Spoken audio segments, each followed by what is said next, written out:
Bonjour la compagnie! Alors aujourd'hui je fais ce que j'ai dit que je ferais depuis fort longtemps, mais que j'ai jamais fait, et du coup j'espère vraiment aller au bout de ça et, et que vous serez fiers de moi parce que moi je suis fière de moi. Voilà, donc on va parler de littérature et en particulier de La Princesse de Clèves, qui est un roman absolument délicieux pour les raisons que je vais expliquer ci-dessous.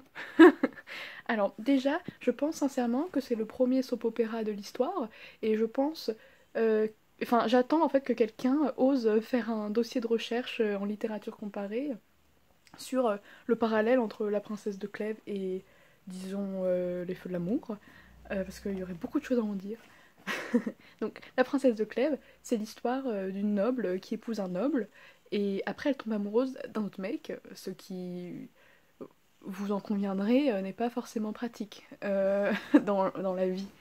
Euh, donc déjà, il y a toutes les intrigues concernant juste ça, genre «Ah non, mais je peux pas t'aimer parce que je suis mariée. Ah mais aime-moi, gna gna gna gna.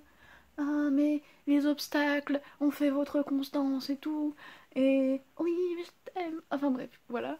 Et à côté de ça, il y a aussi les intrigues de cour, parce que c'est un roman avec un fond historique, et du coup c'est très marrant à lire. Par exemple, il y a les histoires notamment entre le roi, sa maîtresse et la reine, qui ne s'entendent pas, enfin, à juste titre bien sûr, et qui ne s'entendent pas en tout cas. Euh, Donc voilà, déjà c'est très divertissant pour cette raison-là. Je crois que c'est le genre de livre vraiment qu'il ne faut pas lire au premier degré, parce que si vous le lisez au premier degré, ça risque d'être vite chiant et pas forcément très intelligent. Enfin, si en fait c'est un livre. Oh, qu'est-ce qu'elle dit? Si c'est un livre intelligent, mais. Enfin, voilà, je comprendrais que vous ne palpitiez pas. Euh, voilà. Mais avec un peu de recul, c'est assez drôle, je trouve. Parce qu'en plus, deuxième point, c'est un roman qu'on a appelé précieux, a posteriori. Et Et en fait, ça veut dire juste que, en gros, c'est un roman qui a un peu désuet. En fait, il faut comprendre Madame de Lafayette, enfin la princesse de Clèves, comme un roman d'instruction en partie, éducatif pour les jeunes filles, comment se comporter en société. Et la première règle étant, ne tombez pas amoureuse d'un homme avec lequel, euh, enfin, vous n'êtes pas mariée, ou du moins, ne tombez pas, si vous l'êtes, ne tombez pas amoureuse de quelqu'un d'autre que votre mari.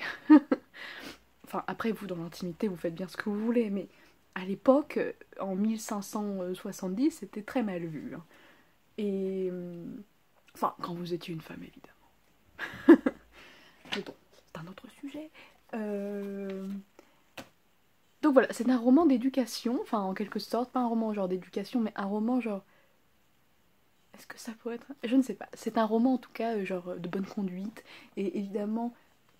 Enfin, si on a ça en tête, c'est aussi très marrant parce qu'on se rend compte de l'espèce de décalage qu'on a aujourd'hui. De manière générale, c'est un livre, je crois, qu'il est difficile quand même de lire. Voilà, vous l'aurez compris, hein, au premier degré. À côté de ça, c'est un livre aussi, genre, assez triste en vrai, hein, mais bon, on passe au-dessus.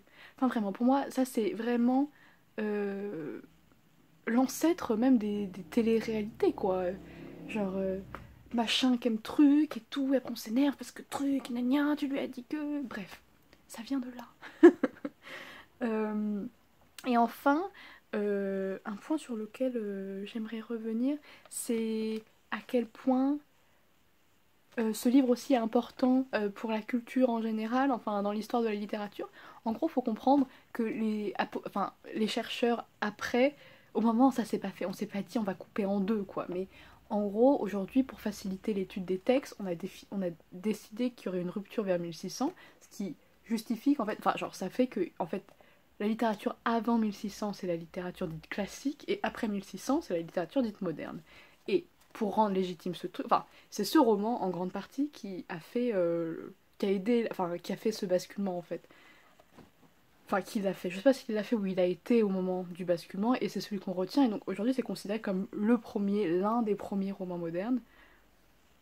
Et la justification de ça c'est qu'en fait c'est l'un des premiers romans qui a parlé de l'intimité de cette façon-là.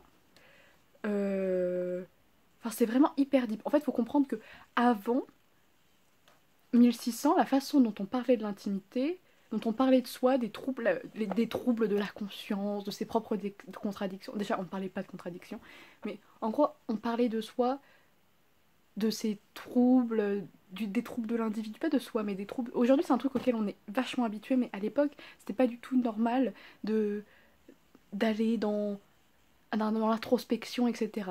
Et les personnages aussi, eux-mêmes, ils étaient très dans la matière de Bretagne. Vous pouvez dire ça pour dire le roi Arthur, les trucs du roi Arthur, ou la chanson de Jess, qui étaient des longs poèmes en prose du Moyen-Âge, qu'on déclamait.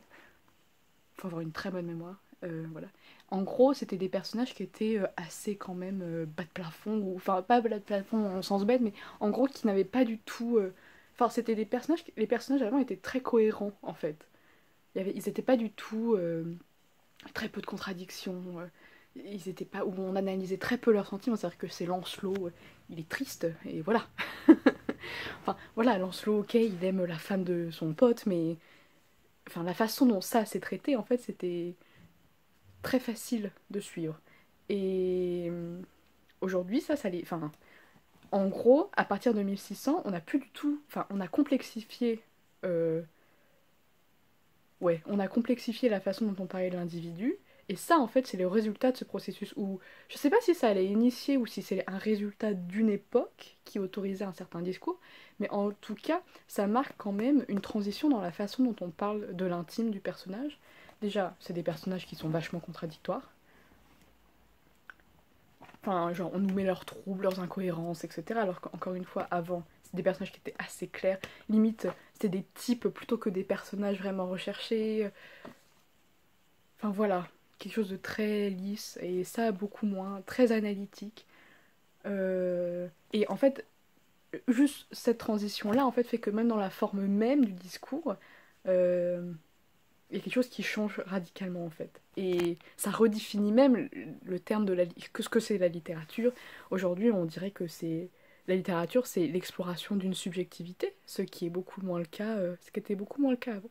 Donc voilà, j'espère que ça vous a aidé. S'il vous plaît, lisez les livres avec facilité. Enfin, vous prenez pas la tête. Et voilà, c'est mon conseil. Donc voilà, La Princesse de Clèves.